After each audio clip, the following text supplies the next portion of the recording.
Namaskar students of BTech FBT 9 Try and BSc FST 9 Try. Today's session topic of your course sensory evaluation is quality parameter for shelf life testing. So in previous session we have discussed about what is shelf life, and in this session we will talk about the parameters and specifically the quality parameters. So starting with the parameters for measuring shelf life. So there are mainly three kinds of parameters for shelf life testing.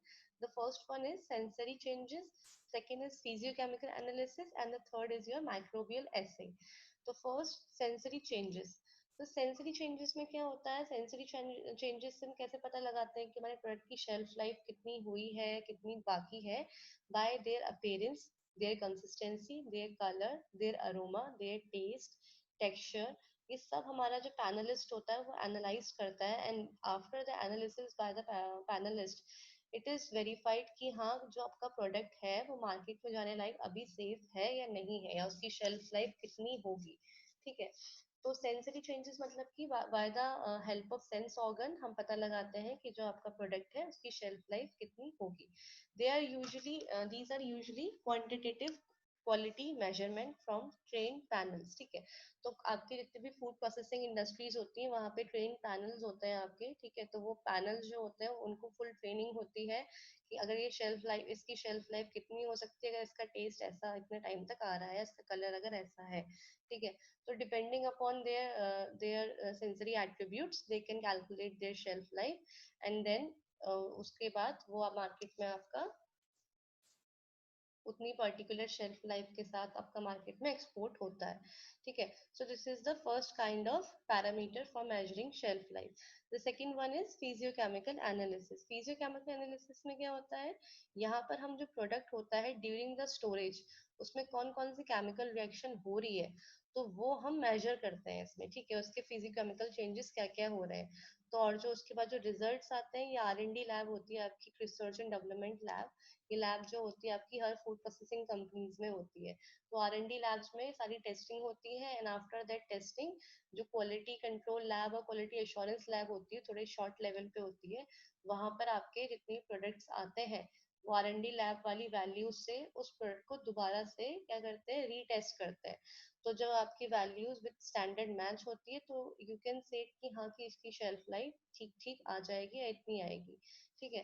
तो on behalf of R&D lab दोबारा cross verification होता है कहाँ पे, quality control या quality assurance वाली lab में, और फिर उसके बाद वो लोग उसको असेस करते हैं और उसकी शेल्फ लाइफ मेजर करते हैं. ठीक है. तो जर्नली इसमें हम जैसे pH, moisture, acidity, salt content, TSS, TSS आपका टोटल सॉल्युबल सॉलिड होता है. तो ये सब आपके कुछ पैरामीटर्स होते हैं, कुछ टेस्ट होते हैं. इसके साथ साथ हम लोग उसका ऐश, उसके मिनरल कंटेंट, ठीक है, उसका जो जो भी आपका जितना भी न्यूट्रिएंट कंटेंट है वो भी इससे कैलकुलेट कर सकते हैं, और उसके बाद भी हम उसकी शेल्फ लाइफ मेजर कर सकते हैं. ठीक है. So this is all with the physiochemical changes, और you can say physiochemical analysis. The third one is microbial analysis. तो वही आपकी फूड प्रोसेसिंग लैब में जहाँ आपकी R&D लैब होती है, एक तो आपकी क्वालिटी एश्योरेंस के लिए होती है और एक आपकी माइक्रोबियल एनालिसिस के लिए होती है, माइक्रो लैब होती है. तो माइक्रोबियल लैब में क्या होता है, वहाँ माइक्रोबियल ग्रोथ देखी जाती है कि इस पर्टिकुलर फूड प्रोडक्ट का स्पॉइलेज कितने टाइम तक हो सकता है. ठीक है. और कैसे इसमें ग्रोथ होगी माइक्रोजन पैथोजेंस की या माइक्रोबियल पैथोजेंस की, और कैसे कैसे इस फूड की सेफ्टी इफेक्ट्स होगी. ठीक है. तो वो लोग पहले से ही उस फूड को ऐसी कंडीशन में या ऐसे कल्चर के बीच रखते हैं जिससे कि पता लग सके कि इसको कौन कौन से माइक्रोब्स कितने कितने टाइम पे अटैक कर रहे हैं. तो इसमें कुछ कुछ आपके टेस्ट जो होते हैं, टेस्ट कह लें या फिर इसमें हम जो particular according to the sample या अकॉर्डिंग टू द आपका फूड प्रोडक्ट उसमें मोल्ड्स आएंगी, ईस्ट आएगा, बैक्टीरिया आएगा. तो ये सब चीजें और जो माइक्रोब्स आपके होते हैं तो वो सब डिटरमाइन करे जाते हैं. फॉर एग्जांपल जैसे आपकी ब्रेड होती है या आपके जितने फर्मेंटेड फूड्स होते हैं. ठीक है. तो इनमें क्या होता है, इसमें इसमें मोल्ड्स आती हैं आपकी. ठीक है. ईस्ट आता है, उसमें बैक्टीरिया नहीं आते हैं. बैक्टीरिया और माइक्रोब्स आपके बाकी फूड मतलब बाकी फूड स्पॉइलेज में एक्ट करते हैं. बट पर्टिकुलर अगर हम देखा जाए तो पर्टिकुलर फूड में पर्टिकुलर आपके माइक्रोब्स ग्रो करते हैं. ठीक है. So this is all with your parameters for measuring shelf lives. But in this session, basically you have to learn what is the quality parameter. तो quality parameter में आपका जितना भी sensory testing वाला part आता है वो आपको quality parameter का होता है. Quality parameter in food testing is generally depicts sensory attributes of food, ठीक है। तो सेंसरी एट्रीब्यूट जो हम चेक करते हैं किसी भी फूड का, तो आपका किस में आता है, क्वालिटी पैरामीटर में। सो सेंसरी टेस्टिंग जो होती है basically it can be done by two basic method, the first one is subjective and the second one is objective, ठीक है। तो now we talk about what is subjective and objective method. Subjective method क्या होती है, आपकी sensory analysis वाली method होती है। फॉर एग्जाम्पल जैसे आप लोग अपनी लैब में कुछ भी प्रिपेयर करते हैं, उसके बाद जब आप हेडोनिक स्केल या फिर परफॉर्मा फिल करवाते हैं स्टाफ से या फिर अदर फैकल्टी मेंबर से, आप असेस करते हैं कि इसमें टेस्ट कैसा रहा, इसका अरोमा कैसा रहा, इसकी ओवरऑल एक्सेप्टेबिलिटी कैसी रही। तो जहाँ आपका इंडिविजुअल वर्क कर रहे हैं, वहाँ आपका कौन सा टेस्ट आ रहा है, subjective test. Meanwhile objective test क्या होते हैं, आपके इक्विपमेंट बेस्ड होते हैं, ठीक है। इसमें आप किसी भी इंडिविजुअल या किसी भी ह्यूमन की हेल्प नहीं लेते हैं, ये आपके इंडिविजुअल मतलब सॉरी आपके इक्विपमेंट बेसिस होते हैं। इक्विपमेंट बेसिस मतलब कि पर्टिकुलर इक्विपमेंट होता है और उस इक्विपमेंट के द्वारा आपकी सेंसरी एट्रीब्यूट चेक किए जाते हैं। The second point in subjective test is it involves the human sensory organs, ठीक है। तो यहाँ पर आपका क्या होता है सब्जेक्टिव टेस्ट में, आप परफॉर्मा फिल कर रहे हैं, आप उसको पहले उसका कलर देखेंगे, उसकी अपीयरेंस देखेंगे, तो वहाँ पे आपका आईज यूज होगी। आप फिर उसको टेस्ट करोगे, पहले आप फील करोगे उसके टेक्सचर को, तो वहाँ आपका स्किन यूज होगा।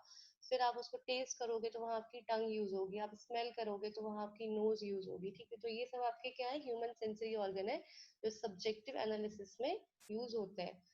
वाइल इन ऑब्जेक्टिव एनालिसिस जो फिजिकल और केमिकल टेक्निक्स होती हैं वो यूज होती है, मतलब कि किसी भी फूड की फिजिकल और केमिकल टेक्निक्स के द्वारा हम फूड के अंदर की जो क्वालिटी है वो चेक कर रहे हैं, ठीक है। मतलब इसमें जैसे पीएच चेक कर लिया, मॉइस्चर चेक कर लिया, तो ये सब आपका फिजिकल और केमिकल टेक्निक्स के अंदर आएगा। The third point in subjective is result may be vary, ठीक है। तो result may be vary क्यों है, जैसे आपने पैनलिस्ट बैठाए, आपने 5 मेंबर्स ऑफ ग्रुप बैठा रखा है, तो हर इंडिविजुअल अपनी अपनी चॉइस के अकॉर्डिंग उसको क्या देगा, स्कोर देगा या रेट देगा, ठीक है। अब किसी को पसंद आया तो वो अच्छा स्कोर देगा, किसी को नहीं आया तो नहीं देगा, किसी को समझ में नहीं आया तो वो और ज्यादा मतलब कम भी दे सकता है, ज्यादा भी दे सकता है। तो आपके रिजल्ट्स इसमें क्या होते हैं, एक एक्यूरेट रिजल्ट नहीं होते, एक्यूरेसी नहीं होती, बायसनेस बहुत होती है इसमें। अगर किसी को मतलब आपका डिश नहीं पसंद है या आप ही नहीं पसंद है, तो वहां पर आपका क्या होगा, आपका जो रिजल्ट है, जो आपके डिश का रिजल्ट है, वो भी कहीं ना कहीं वेरी करेगा, ठीक है। तो biasness is also one big factor, disadvantage of this subjective test, ठीक है। मीनवाइल ऑब्जेक्टिव टेस्ट में क्या होता है, आपके रिजल्ट जो होते हैं रिपीटेबल होते हैं, मतलब आपके रिजल्ट क्या होते हैं, एक्यूरेट होते हैं और कंसिस्टेंट वही रिजल्ट आते हैं। अब अगर आपने मॉइस्चर देखा है, आपने कुकीज का एनालिसिस करा, तो कुकीज के एक कुकीज में जो मॉइस्चर है वही सेम उसी कुकीज का जो दूसरा जो कुकीज आई है उसमें भी उतना ही मॉइस्चर होगा। तो आप कितने बार भी उसको कर लो, उसका मॉइस्चर वही होगा, ठीक है। आप उसका एक पीस का करोगे, सेकंड पीस का करोगे, बट उसका मॉइस्चर जितना कंटेंट उसके फर्स्ट पीस ऑफ मॉइस्चर में आया है, जितना वेट में, अगर 10 ग्राम कुकीज के वेट में जितना मॉइस्चर आया है, तो 10 ग्राम आप दोबारा करोगे तो भी उतना ही मॉइस्चर आएगा, ठीक है। तो आपका रिजल्ट क्या है, आपके रिजल्ट इसमें वेरी नहीं करते हैं, रिजल्ट आपके जैसे होते हैं वो ऐसे ही शो होते हैं, तो एक्यूरेट रिजल्ट्स आते हैं ऑब्जेक्टिव टेस्ट में। Now in subjective test, determine human sensitivity to change in ingredient processing and packaging, ठीक है। तो मतलब यहाँ पे क्या होता है, हम human sensitivity देखते हैं जो चेंज हो सकती है, चेंज इंग्रेडिएंट्स में भी हो सकती है, किसी को हर्ब्स नहीं पसंद है या किसी को पर्टिकुलर इंग्रेडिएंट्स से अगर एलर्जी है या कुछ प्रॉब्लम है, तो वहां पर आपकी क्या आएगी, ह्यूमन सेंसिटिविटी कहीं ना कहीं देखी जाएगी। प्रोसेसिंग टेक्निक में किसी को नहीं पसंद है, किसी को फ्राइंग डीप फ्राई नहीं पसंद है, किसी को बेक नहीं पसंद है, ठीक है। तो वहां पर भी आपकी कहीं ना कहीं प्रॉब्लम आ सकती है, पैकेजिंग में भी प्रॉब्लम आ सकती है कहीं कहीं, ठीक है। तो यहाँ पर आपका पूरा सब्जेक्टिव टेस्ट किससे देख रहा है, किससे डील कर रहा है, ह्यूमन सेंसिटिविटी से। मतलब it's all depend upon the human factor, ठीक है, कि हमें क्या पसंद आ रहा है, हमारी चॉइस क्या है।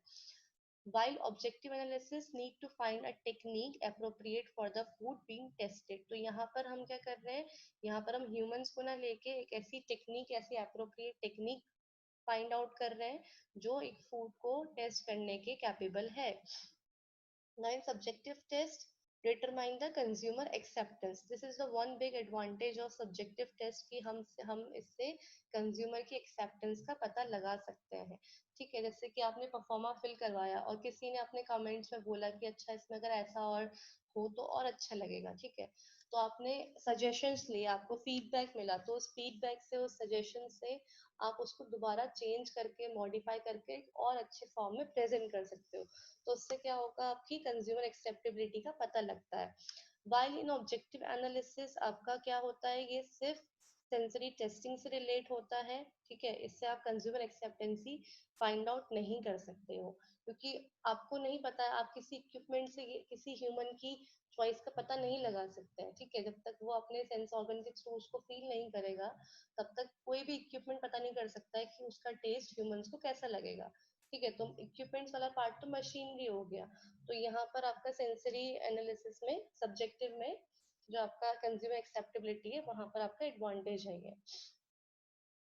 Now there is one big disadvantage also in subjective test, that is it is very time consuming and expensive method, ठीक है। टाइम कंज्यूमिंग है क्योंकि आप एक साथ कितने लोगों का सर्वे कर रहे हैं, कैसे कर रहे हैं, फिर वहाँ रिजल्ट वेरी कर रहे हैं, एक्यूरेट रिजल्ट चाहिए तो आपको बहुत कम कम लोगों का पैनल बैठाना पड़ेगा, ठीक है, स्टार्टिंग विद 20 और 30 only.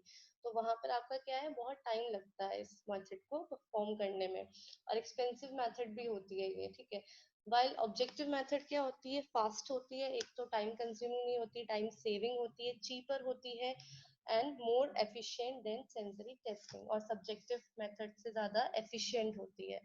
So this is all with the quality parameter. Quality parameter I hope you are well समझ गए होंगे आप इसको अच्छे से। क्वालिटी पैरामीटर्स में आपका पूरा सेंसरी टेस्टिंग का पार्ट आता है, और सेंसरी टेस्टिंग जो होती है आपकी, वो सब्जेक्टिव एंड ऑब्जेक्टिव मेथड के थ्रू होती है।